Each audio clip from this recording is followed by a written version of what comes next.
आज उत्तराखंड कैबिनेट की अहम बैठक होने जा रही है। सीएम त्रिवेंद्र सिंह रावत की अध्यक्षता में यह अहम बैठक होगी और कई अहम मुद्दों पर चर्चा की संभावना है। कई प्रस्तावों पर मुहर भी लग सकती है। तो इस वक्त की बड़ी खबर देहरादून से, जहां उत्तराखंड कैबिनेट की अहम बैठक आज होने जा रही है।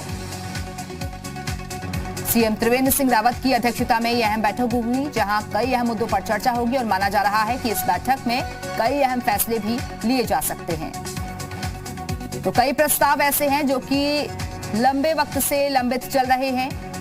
उन प्रस्तावों पर आज मुहर लग सकती है।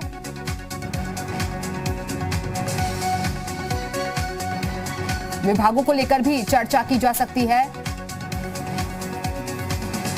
तो आज की बैठक काफी अहम। सीएम त्रिवेंद्र सिंह रावत के साथ साथ जो तमाम मंत्री हैं वो भी इस बैठक में मौजूद रहेंगे।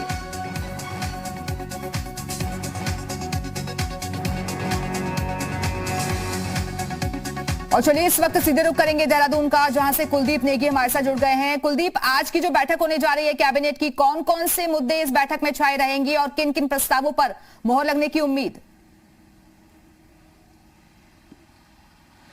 देखिए, आज राज्य कैबिनेट की बैठक शाम 5 बजे से मुख्यमंत्री आवास में है और काफी महत्वपूर्ण आज की बैठक कैबिनेट की रहने वाली है। 1 दर्जन से ज्यादा प्रस्ताव इस कैबिनेट की बैठक में आएंगे। अभी कुछ ही दिन पहले राज्य के शिक्षा मंत्री अरविंद पांडे ने शिक्षा विभाग की बैठक ली थी और उन्होंने 9वीं और 11वीं की कक्षाओं के संचालन शुरू करने के लिए शिक्षा विभाग को निर्देश दिया था। इसके साथ ही ये भी उन्होंने कहा था कि महकमा एक प्रस्ताव तैयार करे जिसके अंतर्गत कक्षा 6 से लेकर कक्षा 8 तक की जो क्लासेस हैं उनको शुरू करने के लिए 1 फरवरी से शुरू करने के लिए एक प्रस्ताव बनाया जाए, जिसको कि कैबिनेट में लाया जाएगा, मंत्रिमंडल के सामने लाया जाएगा। तो सबकी उम्मीदें हैं कि आज ये जो प्रस्ताव शिक्षा महकमे का उस राज्य कैबिनेट की बैठक में आ सकता है। इसके अलावा आवास विभाग के कुछ विषय हैं जो कि राज्य कैबिनेट की बैठक में आएंगे। कुछ विभागों के नीति नियमावली में संशोधन से जुड़े हुए प्रस्ताव हैं, वो भी कैबिनेट बैठक में आज आ सकते हैं। और इसके साथ ही और कई विभाग हैं जिनके मसले पहले जो कैबिनेट बैठक हुई थी उनमें भी चर्चाएं हुई थी और अब की जो कैबिनेट बैठक आज हो रही है उसमें ये बिंदु शामिल किए जा सकते हैं। तकरीबन 5 बजे से मुख्यमंत्री आवास में राज्य कैबिनेट की बैठक होगी और इसके बाद जो शासकीय प्रवक्ता है कैबिनेट मंत्री मदन कौशिक, वो मीडिया को इसकी जानकारी देंगे। ये भी संभव है कि बजट सत्र अब सरकार गैरसैंण में करवाने जा रही है। सरकार के लिए ये बहुत महत्वपूर्ण सत्र रहेगा, क्योंकि ठीक 1 साल पहले जब गैरसैंण में सरकार गई थी तो उस दौरान गैरसैंण को ग्रीष्मकालीन राजधानी बनाया गया था। उसके बाद उसके विकास के लिए एक रोड मैप सरकार ने तैयार किया था और लगातार इस दिशा में प्रयास किए जा रहे हैं। अब जो विधानसभा का बजट सत्र होना है वो बजट सत्र भी गैरसैंण में ही करवाया जा रहा है और ये बहुत ही महत्वपूर्ण होने जा रहा है, क्योंकि ये भी इसमें उम्मीद है कि संभव है कि इसमें कुछ महत्वपूर्ण घोषणाएं गैरसैंण से जुड़ी हुई हो सकती है। तो ये उम्मीद लगाई जा रही है कि आज की जो कैबिनेट बैठक होगी इस संबंध में भी उसमें चर्चा हो सकती है। बिल्कुल, तो क्या विभागों को लेकर भी कामकाज किस तरीके से चल रहा है उसको भी लेकर बातचीत हो सकती है, चर्चा कर सकते हैं मुख्यमंत्री? देखिए, सरकारी विभागों के कामकाज को और बेहतर करने के लिहाज से पहले ही ई ऑफिस की प्रणाली शासन में शुरू कर दी गई है और कल तकरीबन 1 साल हुए हैं इसको। अब सरकार की कोशिश है कि जिला स्तर पर भी ई ऑफिस की जो प्रणाली है उसको शुरू किया जाए। इससे फायदा ये होगा कि हर विभाग अब ई ऑफिस पर उपलब्ध रहेगा, जिसके जरिए चाहे कोई भी सूचनाएं उन्हें देनी हो, जानकारी लेनी हो, योजनाओं की प्रगति की जानकारी लेनी हो, तो तमाम सारा ऑनलाइन हो जाएगा।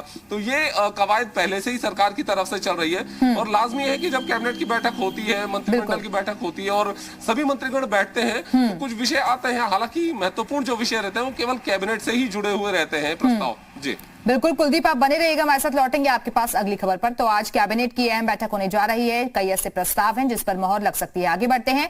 उत्तराखंड में महंगाई के मुद्दे पर सियासत लगातार गरमा रही है और कांग्रेस इस मुद्दे पर सरकार को घेरने का कोई मौका नहीं छोड़ रही।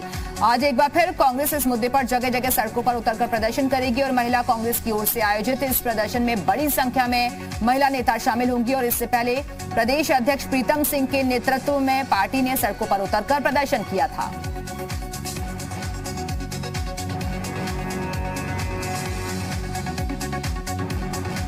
और हमारे साथ हमारे सहयोगी कुलदीप नेगी लगातार जुड़े हुए हैं। कुलदीप, आज एक बार फिर से सड़कों पर उतरने जा रही है कांग्रेस, क्या तैयारियां दिख रही हैं, कौन कौन इसमें शामिल होगा? देखिए, 2022 के चुनाव में जाने से पहले साल 2021 विपक्ष के लिए बहुत महत्वपूर्ण है। विपक्ष को दरअसल जहां एक तरफ खुद को एकजुट करना है, तो वहीं तमाम सारे मुद्दे हैं जिनको लेकर विपक्ष रणनीति बना रहा है सरकार को घेरने की। अभी कुछ ही दिन पहले कांग्रेस ने प्रदेशव्यापी प्रदर्शन किया था महंगाई के मुद्दे पर, जिसमें कि कांग्रेस के प्रदेश अध्यक्ष भी देहरादून में रहे। इसके अलावा अलग अलग स्तर पर जिलों में भी प्रोटेस्ट रहा, जिसमें कि जो कांग्रेस के नेता हैं, जो पदाधिकारी हैं, वो उसमें शामिल हुए। इसी कड़ी में अब कांग्रेस ने सेकंड जो स्टेप इसमें लिया है, उसमें महिला जो कांग्रेस की मोर्चा है, महिला विंग है, उनको ये जिम्मेदारी सौंपी गई है। और महिला मोर्चा की तरफ से जो कांग्रेस के पदाधिकारी हैं, उनकी तरफ से सभी जिलों को दिशा निर्देश दिए गए हैं कि वो अपने अपने स्तर से महंगाई के मुद्दे पर अपने अपने जिलों में प्रदर्शन करेंगे। तो देहरादून की बात करें तो देहरादून में आज प्रदर्शन है, और ये जो प्रदर्शन होगा तकरीबन 12 बजे के आसपास प्रदर्शन होगा। इसके अलावा अलग अलग जिलों में अलग अलग समय तय किए गए। कुछ जगह आज जो कांग्रेस का प्रोटेस्ट होगा, कुछ जगह कल प्रोटेस्ट कांग्रेस करेगी। तो इस तरीके से महंगाई को एक बड़ा मुद्दा बनाते हुए अब प्रोटेस्ट किया जा रहा है। केंद्र और राज्य सरकार को घेरने की कोशिश कांग्रेस बिल्कुल, तो राज्य सरकार को इस प्रदर्शन के जरिए महंगाई के मुद्दे पर घेरने की कोशिश होगी। बहुत बहुत शुक्रिया आपका कुलदीप नेगी, हमारे साथ जुड़ने के लिए, जानकारी देने के लिए।